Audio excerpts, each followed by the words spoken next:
pukul 17 waktu Indonesia Barat. Soal perjuangan ke pusat, apapun yang diminta oleh pemerintah Aceh, Lon sebagai wakil Aceh siap memperjuangkan. Saatnya kita dengarkan dan kita saksikan Lintas 17, informasi aktual dari seluruh penjuru Aceh. Kejaksaan Tinggi Aceh menuntut 40 orang bandar narkoba dengan ancaman hukuman mati. Kabupaten Aceh Singkil Provinsi Aceh dengan menyediakan anggaran sebesar 25 miliar rupiah. Inilah Lintas 17 bersama Korwil 17 Banda Aceh.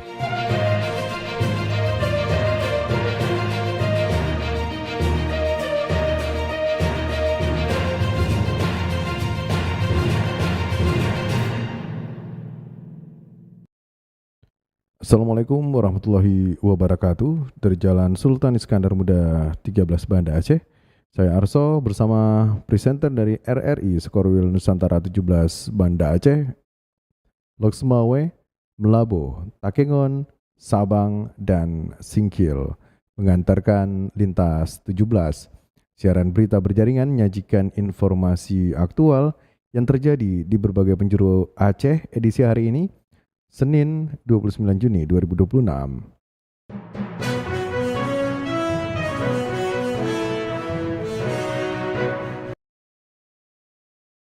Berita utama yang dapat Anda simak sore ini diantaranya Jemaah Umrah Perdana 1448 Hijriah berangkat langsung dari Aceh ke Jeddah.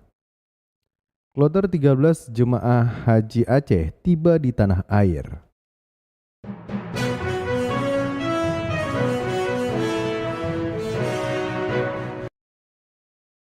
Siaran berita berjaringan ini dapat juga Anda akses melalui RRI Digital serta turut disiarkan Radio Muna FM Subul Salam, Merdu FM Pidijaya, Radio Sapa FM, Suara Bujang Salim Loksmawe, Radio Asalam Uin Araniri Darussalam Banda Aceh, Radio Suara Sabang, Radio Mutiara FM PD, Radio Cempala Kuneng Aceh Timur, Radio Suluh Tamiang serta Dirile RRI Radio Rimbaraya.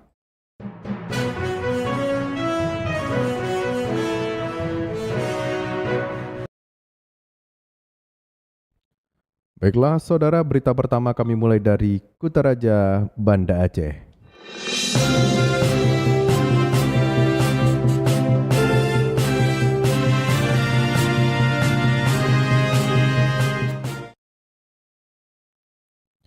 Sebanyak 13 kelompok terbang kloter Jemaah Haji Aceh sudah tiba di tanah air dan tersisa satu kloter terakhir menunggu kepulangan.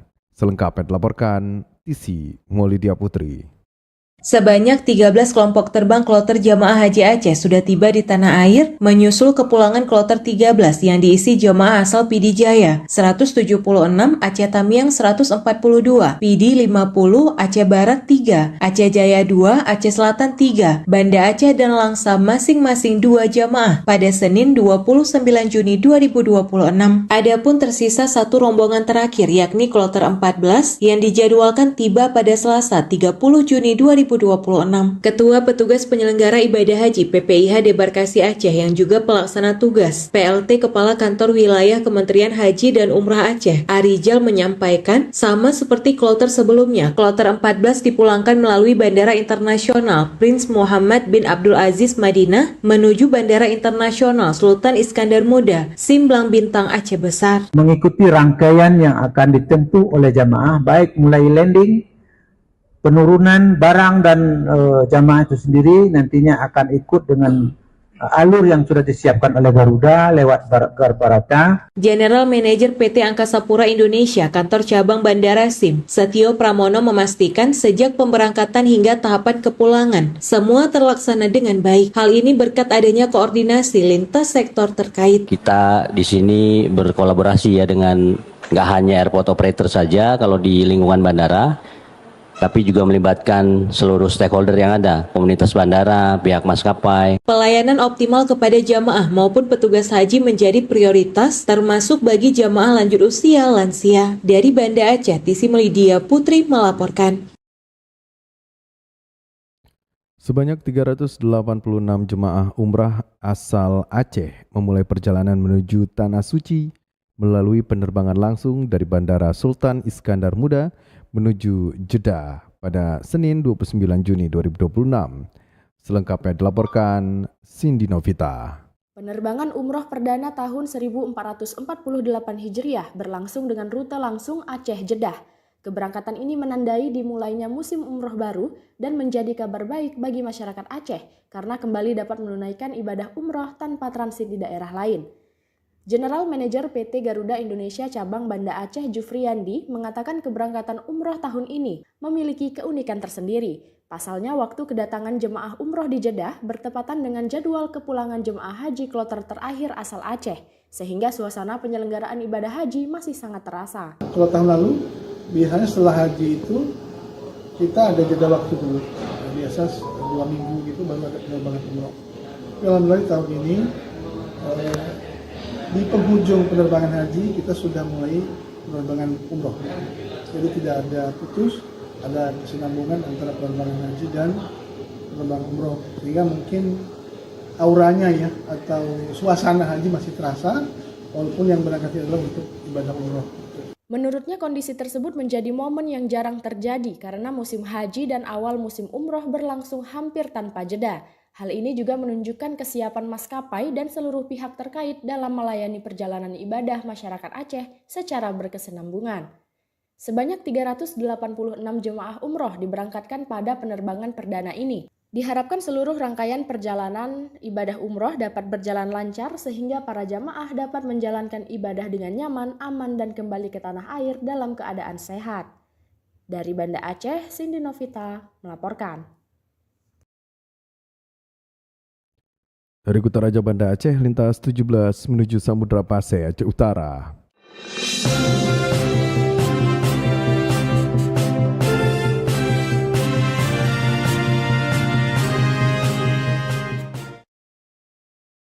Mewujudkan keluarga yang berkualitas dan sejahtera, masyarakat diharapkan membangun keluarga berencana.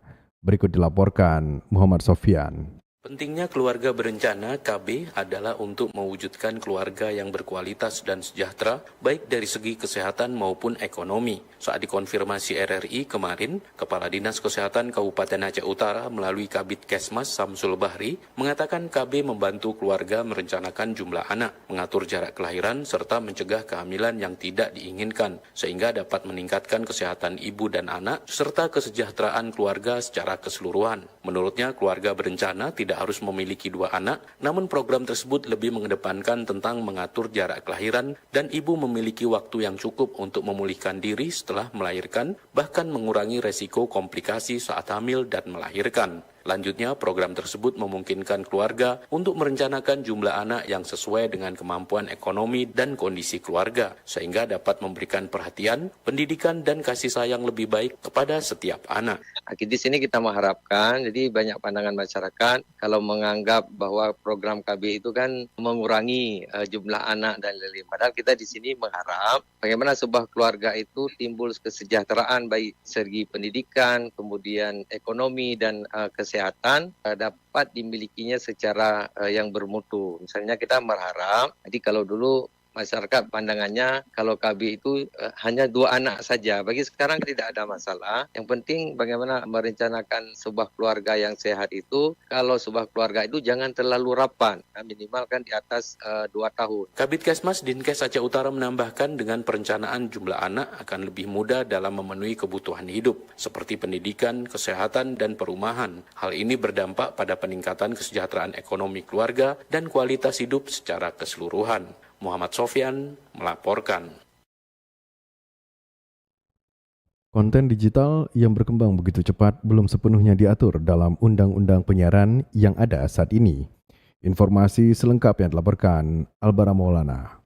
Perkembangan dunia penyiaran saat ini terus mengalami perubahan yang sangat pesat seiring kemajuan teknologi digital. Jika sebelumnya masyarakat hanya mengandalkan televisi dan radio sebagai sumber informasi dan hiburan, kini konten siaran juga hadir luas di berbagai platform digital berbasis internet. Masyarakat dapat dengan mudah mengakses tayangan audio dan visual kapan saja dan di mana saja, tanpa batasan ruang dan waktu. Fenomena ini menunjukkan bahwa penyiaran telah bertransformasi tidak lagi terbatas pada media konvensional, tetapi juga merambah ke ruang digital. Namun di balik perkembangan tersebut, muncul tantangan baru dalam hal regulasi. Konten digital yang berkembang begitu cepat belum sepenuhnya diatur dalam undang-undang penyiaran yang ada saat ini. Amin Sabana, PSD, Komisioner KPI Pusat saat dialog dengan RRI menilai perlu adanya penyesuaian regulasi agar lebih adaptif terhadap perkembangan zaman. Upaya revisi undang-undang penyiaran ini bahkan telah dilakukan selama lebih dari 15 tahun, namun hingga kini masih terus dikawal. Tapi saat ini penyiaran sudah sangat berkembang, bukan hanya di televisi dan di radio, di ruang-ruang berplatform digital yang dibawa oleh internet, itu kita juga bisa mengamati bahwa ada konten-konten yang sama menggunakan basis audio dan visual, tetapi di platform digital. Dan ini tentu menjadi suatu perkembangan yang harus juga dicermati secara perspektif regulasinya. Nah, untuk itu maka perlu ada penyesuaian ya undang-undangnya gitu. Makanya sekarang Komisi Penyiaran Indonesia sebenarnya sudah lebih dari 15 tahun kita mencoba untuk melakukan revisi undang-undang penyiaran ini. Selain itu, aturan turunan seperti pedoman perilaku penyiaran dan standar program siaran atau P3SPS yang digunakan saat ini masih mengacu pada tahun 2012. Artinya, aturan tersebut belum mengakomodasi pengawasan terhadap konten berbasis internet. Menjawab tantangan ini, KPI daerah termasuk KPI Aceh terus melakukan inovasi. Bahkan KPI Aceh menjadi yang pertama di Indonesia dalam mengembangkan pengawasan konten digital melalui penyesuaian pedoman yang ada. Demikian Albara Maulana melaporkan. Dari Samudra Pasai Aceh Utara, kita menuju dataran tinggi Tanah Gayo.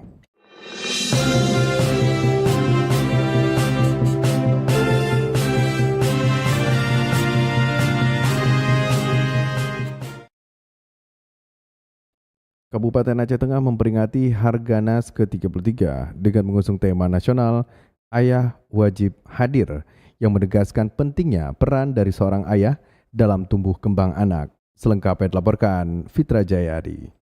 Puncak peringatan Hari Keluarga Nasional Harganas ke-33 di Kabupaten Aceh Tengah berlangsung dalam pelaksanaan upacara yang digelar di lapangan Setdakap setempat Senin pagi. Kendati dilaksanakan dalam cuaca mendung dan udara dingin, acara tetap berlangsung hikmat. Ratusan peserta maupun tamu undangan hadir mengenakan baju kerawang gayo maupun baju adat lain khas Indonesia. Mengusung tema nasional Ayah Wajib Hadir, peringatan Harganas menjadi momentum strategis untuk mendorong keterlibatan aktif orang tua, terutama figur ayah, dalam perencanaan ekosistem dan kesehatan keluarga. Bupati Aceh Tengah Heli Yoga membacakan sambutan tertulis Kepala BKKBN Republik Indonesia yang menegaskan pentingnya peran ayah dalam tumbuh kembang anak, bukan hanya sebatas memenuhi kebutuhan materi, tetapi juga hadir secara fisik, emosional, dan psikologis. Jangan biarkan anak-anak kita tumbuh dalam fenomena di mana ayah hadir secara fisik, namun absen secara psikolog.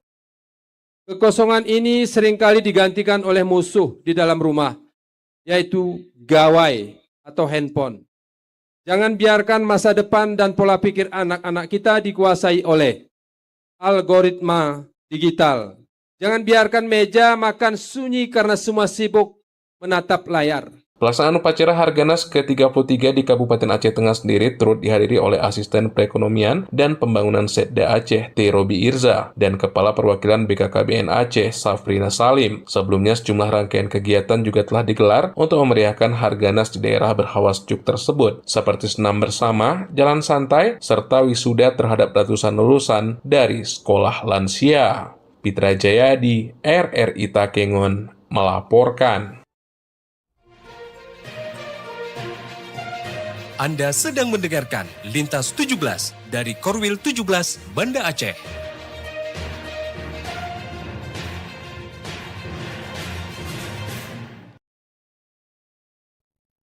Anda telah menyimak berita-berita dari Kutaraja Banda Aceh, Loksmawe, dan Takengon. Kami ajak Anda menuju 0 km Indonesia, Pulau W.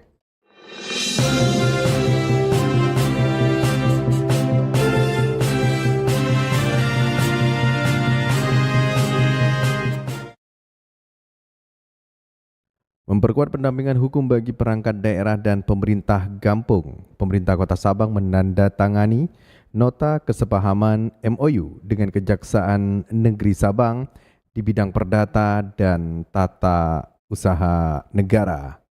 Selengkapnya dilaporkan Razi Arda. Pemerintah Kota Sabang menandatangani nota kesepahaman MOU dengan Kejaksaan Negeri Sabang di bidang perdata dan tata usaha negara. Kerjasama tersebut bertujuan memperkuat pendampingan hukum bagi perangkat daerah dan pemerintah kampung sekaligus menjadi langkah preventif dalam penyelenggaraan pemerintahan. Wali Kota Sabang Zulkifli Haji Adam mengatakan kerjasama tersebut diharapkan dapat meningkatkan pemahaman hukum bagi aparatur pemerintah baik di tingkat organisasi perangkat daerah maupun pemerintahan kampung. Menurutnya, setiap aparatur memiliki latar belakang pengetahuan yang berbeda sehingga membutuhkan pembinaan dari kejaksaan. Dengan kita sudah tanda tangan tadi dengan Pak Kajari, yang pertama yang kita harapkan adalah karena kita pemerintah Kota Sabang, kita ilmu beda-beda, baik dari dinas maupun dari perangkat desa, sehingga dalam hal ini kita sangat harapkan kepada Pak Kajari, kepada jajaran dari kejaksaan, sekiranya membimbing baik dari dinas itu sendiri maupun dari pihak kampung, supaya jangan terjadi hal-hal yang tidak kita inginkan dengan tanpa sengaja. Ia menambahkan masih banyak geci yang belum memahami secara utuh aspek hukum dalam menjalankan pemerintahan desa. Menurutnya, niat membantu masyarakat terkadang justru berpotensi menimbulkan pelanggaran hukum apabila tidak dibarengi dengan pemahaman terhadap aturan yang berlaku. Karena itu, peran kejaksaan dinilai sangat dibutuhkan. Sementara itu, Kepala Kejaksaan Negeri Sabang Elvin Arjuna Chandra mengatakan melalui perjanjian kerjasama tersebut, pemerintah Kota Sabang memperoleh berbagai bentuk layanan hukum, di antaranya bantuan hukum, pertimbangan hukum, pendapat hukum, serta tindakan hukum lainnya dalam lingkup perdata dan tata usaha negara. Jadi sebelum mengambil suatu kebijakan atau penandatanganan kontrak dalam pembangunan, tentunya pemerintah daerah tidak terlepas dari pembangunan. Nah, itu agar dikonsultasikan atau dibahas terlebih dahulu dengan tim-tim JPN, sehingga nanti arah kebijakannya tidak merugikan pemerintah daerah atau bahkan dianggap sebagai perbuatan yang sengaja menguntungkan diri sendiri, merugikan keuangan negara. Menurut Elvin, penandatanganan MOU tersebut merupakan salah satu langkah preventif untuk memperkuat tata kelola pemerintahan yang akuntabel dan sesuai ketentuan hukum. Melalui sinergi antara Kejaksaan Negeri Sabang dan pemerintah Kota Sabang, diharapkan pelaksanaan pembangunan dapat berjalan lebih tertib, transparan, dan memberikan kepastian hukum bagi seluruh pihak. Dari Sabang, Razi Arda melaporkan.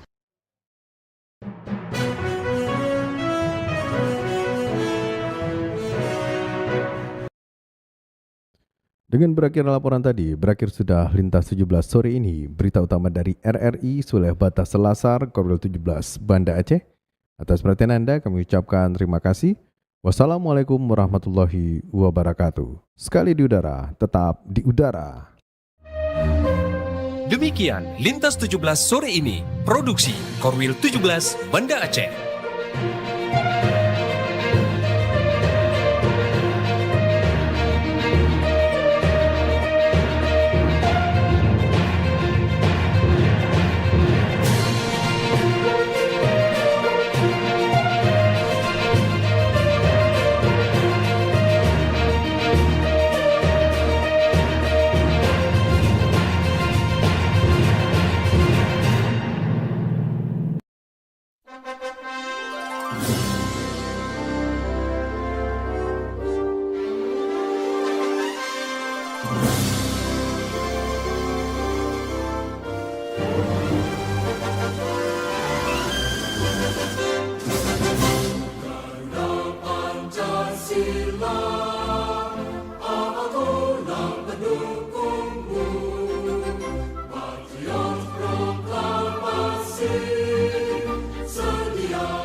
Sabang.